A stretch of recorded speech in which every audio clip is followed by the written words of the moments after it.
Welcome back to the Explainer. Today, we're doing something a little different, but honestly, it is absolutely fascinating. We're putting a highly concentrated, masterfully engineered piece of digital media right under the microscope. We are going to deconstruct a short text that frames itself not just as your everyday content, but as a literal, direct message from God to the viewer.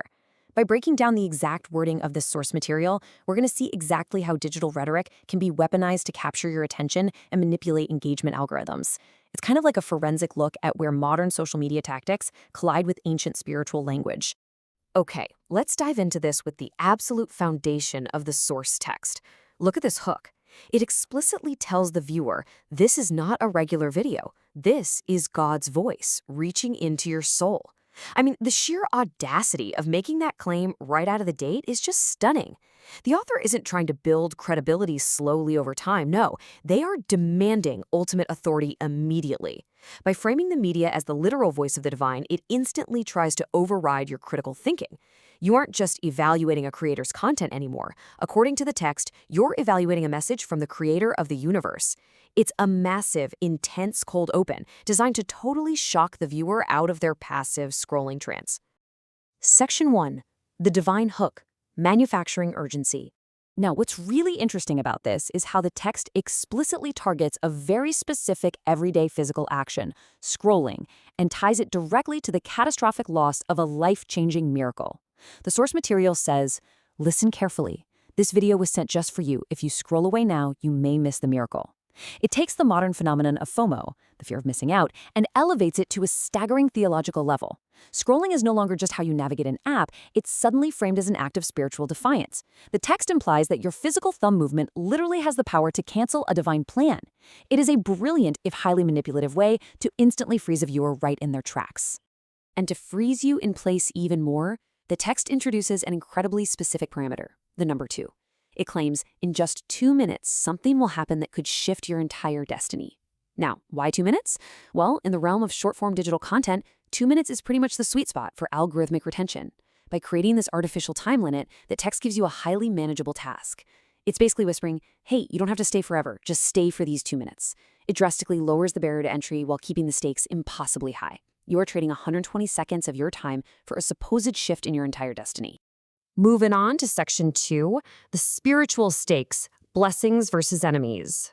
So the text sets up this really stark binary choice. On one side, you have the reward for staying. Your breakthrough is closer than you think. It's vague enough to apply to literally anyone's personal struggles, but deeply promising, right? But look at the consequence for ignoring the message. But if you ignore this, your blessing may pass to your enemy. Wow. This is a powerful, almost primal emotional lever. The author introduces this unnamed enemy.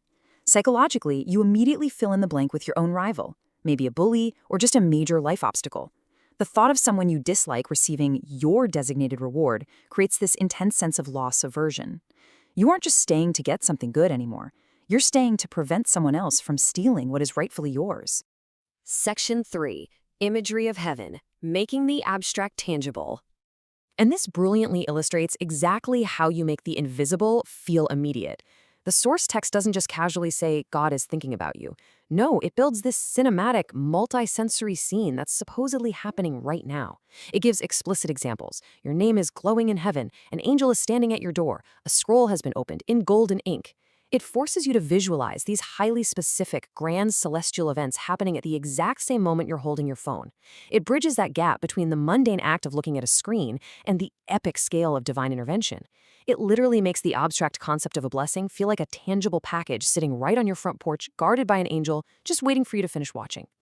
Finally, Section 4, the ultimate call to action, the digital contract. Right before the final ask, the text deploys one last structural tactic to ensure you don't drop off. It says, please watch till the end, because halfway through, something will be revealed that will leave you speechless. This is a classic open loop technique. It promises a midpoint reveal, a payoff, a big emotional spike. Even if you're totally skeptical of the divine claims, human curiosity is just incredibly strong. This line is purely designed to drag your attention across the timeline of the media, improving that completion rate metric which algorithms absolutely love. So the crucial point here is how all of this completely translates into a physical digital sequence. Step 1, do not scroll away. Step 2, watch till the end. And step 3, which is really the most important one, the text says, "And if anything touches your heart, leave a like as a sign of agreement with God." I mean, this is the ultimate masterstroke of the text. It takes the like button, literally just a piece of code designed to measure engagement, and entirely rebrands it as a holy seal. Clicking like is no longer about expressing that you enjoyed a video. It's framed as literally signing a digital contract of agreement with the creator. It perfectly fuses spiritual submission with optimal algorithmic engagement. Every single theological threat and promise in the text was meticulously built just to push the viewer down this exact 3-step funnel. Which leaves us with a fascinating final question. When divine promises are explicitly tied to digital engagement algorithms, how does that change our interaction with online content? As we've seen throughout this explainer, the source text isn't really just a message. It is a finely tuned behavioral trap. It's using the heaviest emotional weights possible, destiny, enemies, angels, and God, just to generate a like and a full watch time metric. It challenges us to look incredibly closely at the media we consume, to separate the core message from the underlying mechanics, and to recognize when our deepest spiritual hopes are being mined for digital data. Definitely think about that the next time a piece of content tells you your destiny depends on pressing a button. Thanks so much for joining me on this explainer, and I'll catch you in the next one.